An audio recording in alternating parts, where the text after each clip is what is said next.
अस्सलाम वालेकुम। Imaging expert Pakistan की एक और एपिसोड के साथ मैं हूं सैयद मुदब्बिर। जैसा कि इस वीक को हमने नाम किया है थेराप्यूटिक रेडियोग्राफर्स के नाम। रेडिएशन थेरेपी क्या होती है, इस फील्ड का क्या स्कोप है, इसको हमारे साथ डिस्कस करने के लिए मौजूद है हमारे पास डॉक्टर सैयद कमर रजा। डॉक्टर सैयद कमर रजा का मुख्तसर तारुफ ये करा दूं कि इन्होंने 10 ईयर्स से ज़्यादा एक्सपीरियंस का रेडिएशन थेरेपी में है। माशाल्लाह से ये पीएचडी भी हैं और रेडिएशन थेरेपी के साथ-साथ इन्होंने एज़ अ हेल्थ फिजिसिस्ट जो है वो अपना किरदार अदा किया है। उनके पास as a health physicist experience भी है। इस वक़्त वो जर्मनी में मौजूद हैं और हमारे साथ इस प्लेटफ़ॉर्म पे हाज़िर हैं। अस्सलाम वालेकुम डॉक्टर रज़ा।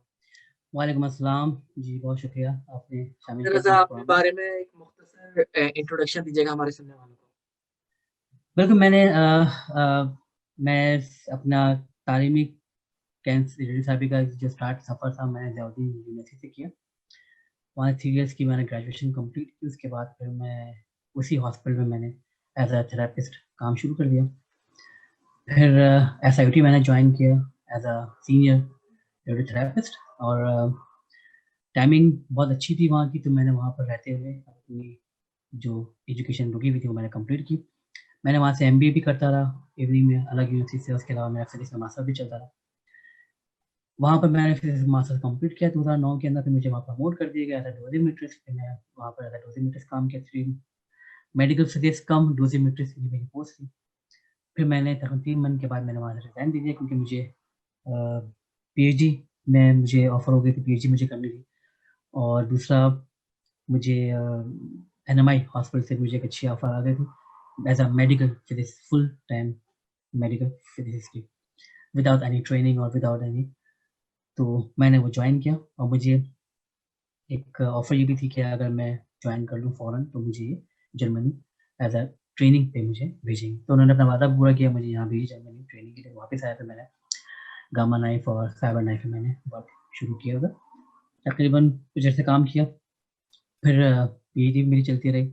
उसके बाद फिर मैं जर्मनी मूव कर गया और यहाँ पे मैं अपनी मज़ीद मेडिकल फिजिक्स के अंदर स्टडी कर रहा हूँ। और मेरा प्लान पोस्ट डॉक का है इंशाल्लाह। दूसरा ये कि मैं अभी इस वक्त फील्ड से भी वाबस्ता हूँ, जॉब भी कर रहा हूँ मैं इस वक्त। ये मेरा एक मुख्तसर था क्वेश्चन। मैं स्टार्ट करूँगा रेडिएशन थेरेपी के हवाले से कि रेडिएशन थेरेपी क्या है, उसको आप कैसे डिफाइन करेंगे और उसके क्या-क्या डिपार्टमेंट्स होते हैं रेडिएशन थेरेपी के? बिल्कुल, रेडिएशन थेरेपी एक मॉडर्न टेक्निक है जो कि एवरी ईयर जिसमें मज़ीद जिदत आती जा रही है। ट्रीटमेंट हम करते हैं कैंसर का। जो भी हमारे पास कैंसर मौजूद है, वो हम इसकी ट्रीटमेंट करते हैं रेडिएशन थेरेपी के ज़रिए। इसके डिपार्टमेंट जो है वो अब बहुत ज़्यादा बन गए हैं। इसमें रेडियो सर्जरी एक मॉडर्न मॉडलिटी है, जिसमें हम विदाउट छुरी काँटे से हम ऑपरेट करते हैं और बिल्कुल ऑपरेट कर देते हैं रेडिएशन के थ्रू। और काफ़ी इम्प्रूवमेंट इसमें होती है। काफ़ी अच्छे रिज़ल्ट आ रहे हैं, रिसर्च काफ़ी अच्छी है इसके अंदर।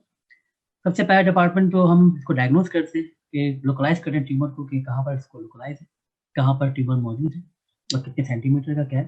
तो रेडिएशन हम प्लानिंग करते हैं, यानी कि रेडियोथेरेपी प्लानिंग कहते हैं इसे, जिसमें रेडियोथेरेपिस्ट जो टेक्नोलॉजिस्ट होता है वो उसका रोल बहुत इम्पोर्टेंट है। और वो वर्क करता है मेडिकल जो भी रेडिएशन थेरेपिस्ट डॉक्टर हैं, कंसल्टेंट, उनके साथ वो उनकी हेल्प से काम करता है। अच्छा, पुरानी टेक्निक से अब नई टेक्निक आजकल सीटी बेस आ रही है, जिसमें हमें डॉक्टर की सिमुलेशन में नीड नहीं होती। डायरेक्ट इमेज लिया और फिर वो डॉक्टर के रूम में ऑटोमेटिक कंप्यूटर में सेंड कर देता है। फिर डॉक्टर और फिजिशियन मिलके जो है इसको लोकलाइज़ करते हैं, जिसको जो मेडिकल फिजिक्स डिपार्टमेंट कहलाता है। पहला डिपार्टमेंट हो गया रेडिएशन का प्लानिंग का, हो गया जिसमें सबसे पहले पेशेंट को हम प्लान करते हैं कि कहाँ पर मौजूद है, क्या है। उसके बाद हम प्लानिंग के बाद फिर हम उसको बाकायदा फिर इसकी ट्रीटमेंट प्लानिंग की तरफ जाते हैं कि इसको कितनी डोज़ देनी चाहिए और किस तरीके से नॉर्मल चीज़ को सिक्योर किया जाए। ये पूरी रिस्पॉन्सिबिलिटी जो है वो मेडिकल फिजिक्स के पास होती है, लेकिन मेडिकल फिजिक्स ज़ाहिर-सी बात है वो इंडिपेंडेंट तो काम नहीं करता। उनको डॉक्टर प्रिस्क्राइब करता है कि इतनी डोज़ होनी चाहिए और इस ऑर्गन को सिक्योर करना है। बाकी सारी टेक्निक्स और जो भी इंजीनियरिंग है वो मेडिकल फिजिक्स करता है इसके अंदर। तीसरा डिपार्टमेंट मौजूद है वो थेरेपी का, जिसमें पुरानी, अब तो मौजूद नहीं, कोबाल्ट-60 मशीन, लीनियर एक्सेलरेटर और बहुत सारी और भी मॉडलिटीज़ हैं इसके अंदर। तो वो ट्रीटमेंट वहाँ की जाती है। बाकायदा जो भी प्रिस्क्रिप्शन डॉक्टर देता है और जो मेडिकल फिजिसिस्ट प्लान करके भेजता है, तो उसको तमाम जितने भी रेडियोथेरेपिस्ट हैं, जो टेक्नोलॉजिस्ट हैं, उसको फॉलो करते हैं। आजकल जो टेक्नोलॉजी है वो सब कुछ कंप्यूटराइज़ है। आप सिर्फ पेशेंट को कोऑर्डिनेट करते हैं, हर चीज़ ऑटोमैटिकली, हमें फाइलिंग की नीड नहीं होती, सब कुछ कंप्यूटर के अंदर फीड रहता है। मुझे अभी आजकल का पाकिस्तान का नहीं मालूम कि अभी पाकिस्तान में ये लोग यूज़ कर रहे हैं, फाइलिंग ही से सब चल रहा है। लेकिन यहाँ पर बेसिकली सब कुछ कंप्यूटराइज़ है, हमें किसी भी किस्म की फाइल की नीड नहीं होती। ट्रीटमेंट के बाद एक प्रिंट निकाल लेते हैं, वो हम रख देते हैं। उसके बाद जो बड़ा इम्पोर्टेंट डिपार्टमेंट आज जो नया आया है, वो स्टीरियोटैक्टिक रेडियो सर्जरी का है। स्टीरियोटैक्टिक रेडियो सर्जरी बेसिकली जो बहुत छोटे-छोटे ट्यूमर होते हैं ब्रेन के अंदर, उसको अब ज़ाहिर-सी बात है, अगर आप एक ब्रेन को ओपन करेंगे तो फिर बहुत सारे इश्यूज़ होते हैं, लाइफ शॉर्टनिंग हो जाती है। ये ऑलरेडी सबको मालूम ही है। तो रेडियोथेरेपी को यूज़ किया गया है इसके अंदर, एक नया डिपार्टमेंट है। इसमें हम इस्तेमाल करते हैं गामा नाइफ। हालाँकि देखा गया है कि इसके इतने अच्छे रिज़ल्ट नहीं है, लेकिन बहुत सारे ट्यूमर पे बहुत बेस्ट रिज़ल्ट इसके आ रहे हैं। दूसरा हमारे पास मौजूद है साइबर नाइफ, जो कि वो भी स्पाइनल ट्यूमर के लिए यूज़ किया जाता है, ब्रेन ट्यूमर के लिए हम उसको यूज़ करते हैं। यानी कि छोटे-छोटे ट्यूमर्स के लिए हम इसको यूज़ करते हैं, ताकि वो अंदर ही डिमोलिश हो जाए, खत्म हो जाए। और इसको सर्जरी का नाम इसलिए दिया गया क्योंकि नाइफ भी इसलिए कहा गया क्योंकि रेडिएशन की एक स्पेसिफिक इंटेंसिटी जाती है, जो कि ट्यूमर को ब्रेक कर देती है। अच्छा, ये गामा नाइफ एक सिंपल 1 डे ट्रीटमेंट होता है, और साइबर नाइफ भी 1 डे है। लेकिन अब कुछ हम स्टीरियोटैक्टिक प्लानिंग भी हम कर रहे होते हैं, जो कि नॉर्मल सिमुलेशन, जो नॉर्मल हम क्लिनिक पे करते हैं, जो नई टेक्नोलॉजी 3 टू 5 डेज़ के अंदर ट्यूमर को रिमूव कर देते हैं with the help of radiation. लेकिन अभी जो नई रिसर्च आ रही है, वो इस टेक्निक को ज़्यादा बेहतर नहीं समझ रही, क्योंकि इससे इफ़ेक्ट्स बहुत ज़्यादा नेगेटिव आ रहे हैं। तो लॉन्ग टाइम ट्रीटमेंट जो है अभी इस वक़्त प्रेफ़र की जा रही है दोबारा से।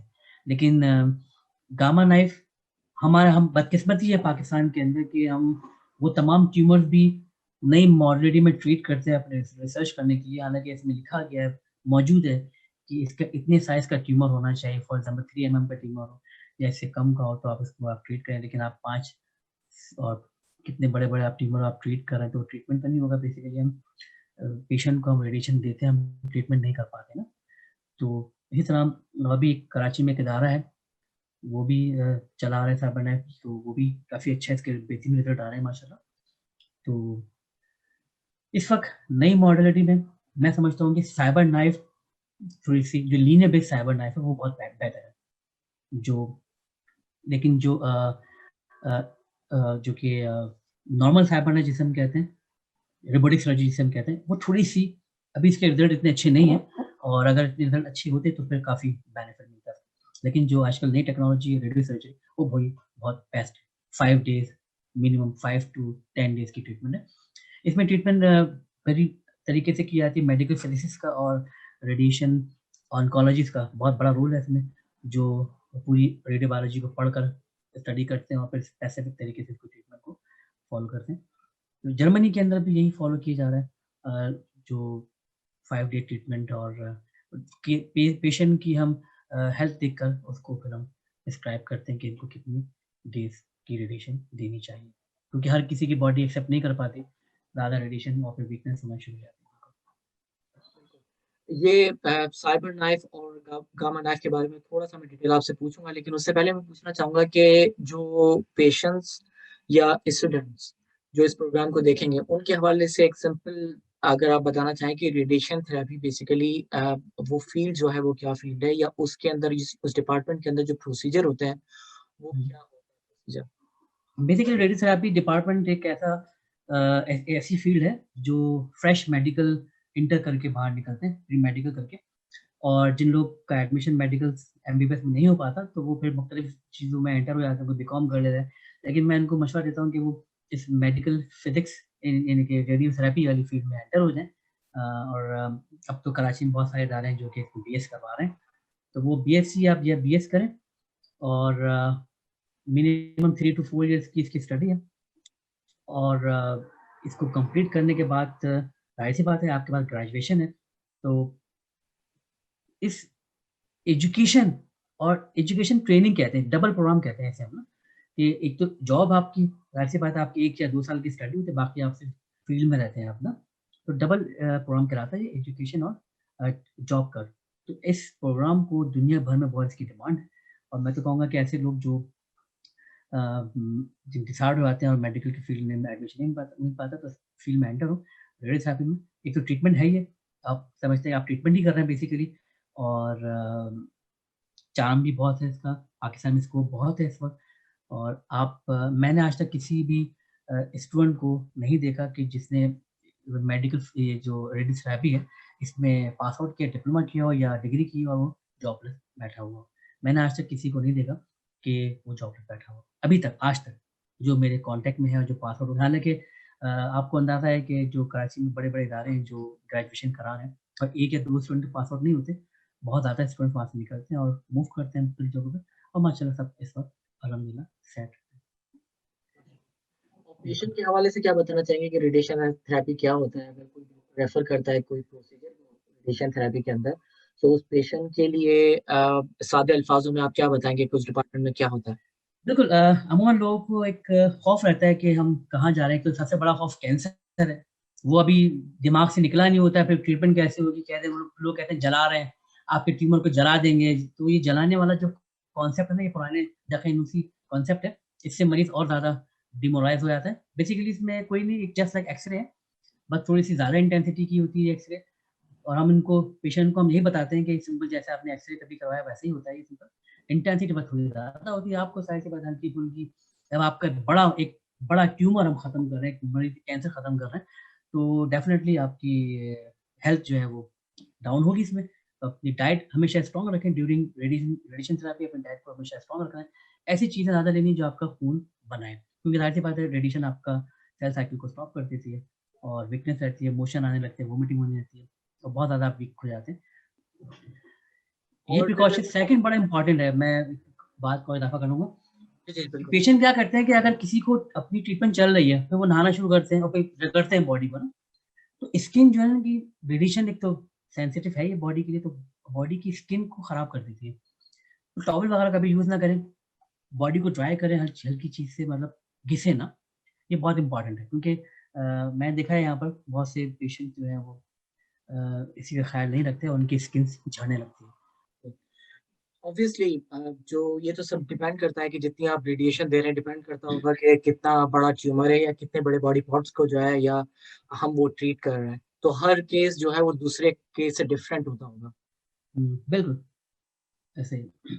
अच्छा, रेडिएशन थेरेपी के हवाले से मैं ये पूछना चाहूँगा, ज़ाहिर-सी बात है आपने बताया अभी कि इसके डिफरेंट डिपार्टमेंट हैं। As a technologist, as a therapeutic technologist या रेडियोग्राफर, आप क्या समझते हैं कि इसका स्कोप पाकिस्तान में रहते हुए और पाकिस्तान से बाहर कितना है?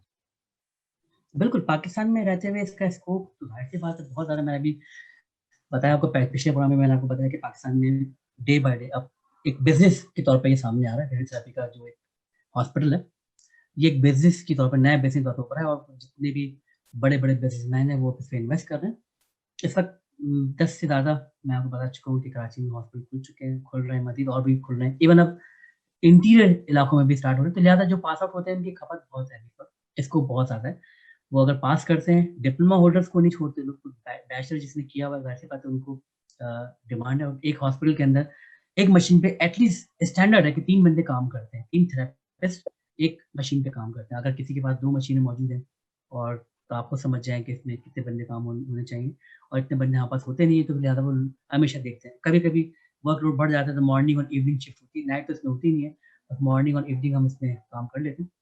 क्योंकि रिस्ट्रिक्शन है पीएनआरए की तरफ से, कंटिन्यू हमें एटलीस्ट एवरी 8 आवर्स ड्यूटियाँ शिफ्ट करनी पड़ती हैं, ताकि तो इसकी वजह से हमें काफ़ी इसकी रिक्वायर्ड है। इसके अलावा जर्मनी में बात कर रहा हूँ, जर्मनी में इसकी इतनी डिमांड है कि मैं मैंने मैं बाकायदा लोगों को ट्रेन कर रहा हूँ, अभी ऑनलाइन पढ़ाता हूँ, जर्मन दवा सिखाता हूँ, फिर यहाँ पे उनको बुलाता हूँ ताकि वो एटलीस्ट करीब काफ़ी हद तक मैं कोशिश में लगा हूँ। बहुत डिमांड है, यानी कि ये लोग यहाँ पे एजुकेशन नहीं, यहाँ पे सिर्फ ट्रेनिंग है।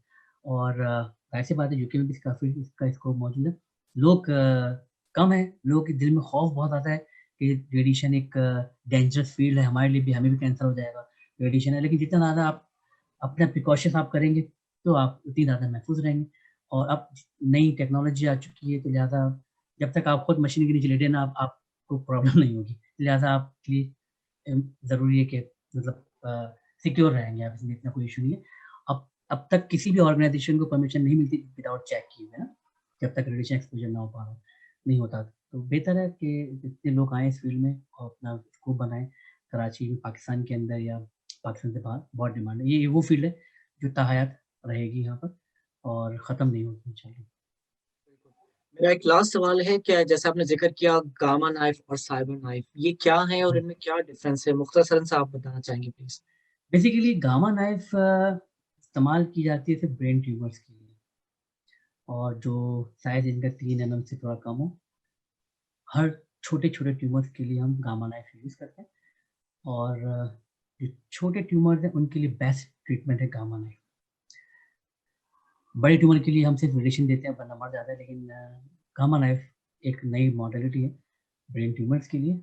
सिर्फ़ ब्रेन ट्यूमर हम इससे ट्रीट करते हैं, जो कि 3 एमएम से कम हो और काफ़ी रिसर्च देखी गई है, इसकी अ, बड़ी इम्प्रूवमेंट है। उसके अलावा जो साइबर नाइफ़ है, वो इससे बड़े ट्यूमर को भी देखती है, उसके अलावा जो हमारे स्पाइनल ट्यूमर्स होते हैं, उसको भी ट्रीट करती है। लेकिन इसकी मैं ये कहूँगा कि साइबर नाइफ़ जो है वो अभी इतनी ज़्यादा अ, इतना अच्छा रिस्पॉन्स हमें नहीं मिला, हालाँकि आई भी 10 साल से अबव हो चुका है इसको, लेकिन इतने अच्छे हमें रिस्पॉन्स नहीं मिल पा रहे हैं।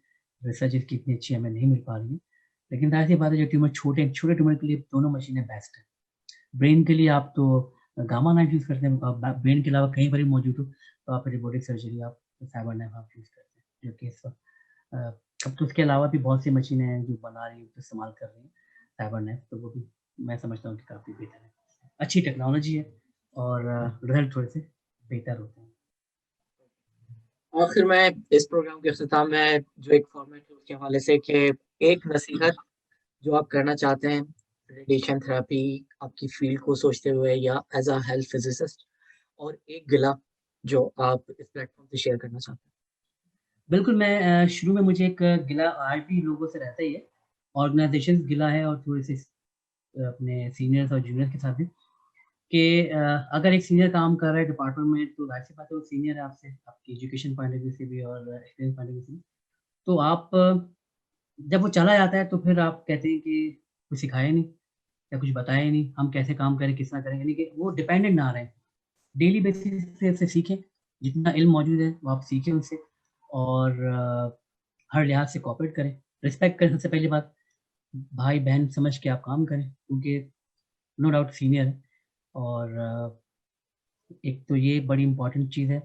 दूसरी ये कि अपनी चीज़ को पूछने में शर्माएँ ना। अमूमन मैंने नोट किया है कि लोग कहते हैं कि नहीं हमने अभी पास आउट किया, ये 3 साल पहले पास आउट किए हुए हैं, तो शायद हँसेंगे, ये होगा, वो होगा, तो लिहाज़ा इसमें शर्माने की ज़रूरत नहीं होती। पूछने से इल्म में बढ़ता है आपका और ज़ाहिर-सी बात है, सबसे इम्पोर्टेंट चीज़ तो यही होती है कि अ, जब आप अपने सीनियर की रिस्पेक्ट करते हैं, तो आप जूनियर भी आपकी रिस्पेक्ट करेगा, डेफ़िनिटली और जितना ज़्यादा आप उसके तजुर्बे से फ़ायदा उठा सकते हैं, उठाएँ। जब वो नहीं होगा, तो थोड़ी-सी मुश्किलात आपको होंगी क्योंकि जो एक्सपीरियंस होल्डर है, वो हर तरीके से उसको निकलना आता है हर सिचुएशन से, किस तरीके से पेशेंट को करना, क्या करना है। जूनियर नया होता है, तो उसको बेहतर है कि काफ़ी चीज़ें सीखें और गिला मुझे ऐसा इतना नहीं होता, बस यही रहता है कि जो न्यू कमर्स आते हैं और ये जो जो हमारे सीनियर्स होते हैं, मतलब सीनियर से थोड़ा-सा गिला ये रहता है कि वो कभी भी मैंने तो नहीं कभी जूनियर के साथ ऐसा फ़ील किया, लेकिन सीनियर अमूमन मैं देखता हूँ कि पाकिस्तान के अंदर ज़्यादा हर जगह नहीं, वो बहुत ज़्यादा प्राउड फ़ील करते हैं कि हम सीनियर हैं और बताने के लिए थोड़ा-सा वो उनको हेजिटेट करते हैं, नहीं बताते, टाइम लगाते हैं। अब ज़ाहिर-सी बात है अब किसके पास जाएगा बंदा, अगर पास आउट आपने पास किया हुआ है, अपने टीचर के पास जाने से आप जॉब पर है। जॉब की लाइफ़ और एजुकेशन लाइफ़ में ज़मीन-आसमान का फ़र्क होता है। तो मैं कहता हूँ कि जो सीनियर्स मौजूद हैं उनको हर हर तो नहीं, हर सब अच्छे होते हैं, लेकिन कुछ मैंने 1-2 लोगों को देखा है जो मेरे साथ थे, तो और मैं देखा भी जब मैं एज़ अ चेयरमैन काम कर रहा था, तो मैंने ये भी चीज़ देखी कि सीनियर्स थोड़ा-सा अवॉइड करते हैं जूनियर्स को गाइड करने के लिए। शायद सोचते हैं कि ये हमसे आगे ना निकल जाए, ऐसा ना हो जाए, लेकिन रिस्क सबके पास अपना-अपना होता है। कोई बेशक। किसी से आगे नहीं निकलता और कोऑपरेट करके चलेंगे, माहौल बहुत अच्छा गुज़रता है और सीखेंगे, सिखाएँगे, ज़िंदगी बड़ी कामयाब गुज़रती है इंशाल्लाह और इल्म को महदूद ना करें। बिल्कुल, बिल्कुल। मैं आपकी पूरी सारी बातों से मुत्तफ़िक हूँ और मैं सिर्फ़ ये 2 चीज़ें ऐड करना चाहूँगा कि लर्निंग हमेशा टू वेज़ होती है, दोनों तरफ से बिल्कुल, आपको सीखने को मिलता है। बिल्कुल। और मैं ये ऐड करना चाहूँगा कि सवाल जो है, ये मैं अपना शायद कॉन्सेप्ट है कि सवाल गलत नहीं होता, सवाल होता वो ये कि जो कि गलत और सही को डिफरेंट कर देता है। डेफ़िनिटली। तो आप कभी भी सवाल पूछने में घबराएँ नहीं, सवाल पूछेंगे तो आपको आंसर मिलेगा और आपको पता चलेगा कि क्या सही है और क्या गलत। इमेजिंग बिल्कुल, एक्सपर्ट पाकिस्तान की इस एपिसोड को हम यहीं ख़त्म करते हैं। मैं आपका बहुत-बहुत शुक्रगुज़ार हूँ, डॉक्टर रज़ा कि आपने टाइम दिया और इस प्लेटफ़ॉर्म के थ्रू आपके थ्रू जो है हमें बहुत ज़्यादा इन्फॉर्मेशन मिली है और रेडिएशन थेरेपी के हवाले से जो भी हमें देखने वाले हैं, सुनने वाले हैं स्टूडेंट्स, रेडिएशन थेरेपिस्ट, वो इस प्लेटफ़ॉर्म को जॉइन कर सकते हैं। आप हमें कॉन्टैक्ट कर सकते हैं अगर आप किसी टॉपिक पे बोलना चाहते हैं। आप हमें कॉन्टैक्ट कर सकते हैं कि अगर आपके पास कोई सवाल है, आप उसको पूछना चाहते हैं, तो इस प्लेटफ़ॉर्म के थ्रू हम कोशिश करेंगे जितना ज़्यादा लर्निंग हो सके, चाहे आप डायग्नोस्टिक या थेरेप्यूटिक रेडियोग्राफर हैं, हम आप तक वो लर्निंग पहुँचा सकें। इमेजिंग एक्सपर्ट पाकिस्तान की इस एपिसोड को हम यहीं इख्तिताम करते हैं। अपना ख़्याल रखिएगा। इंशाल्लाह नेक्स्ट एपिसोड में हम दोबारा हाज़िर होंगे। अल्लाह हाफ़िज़।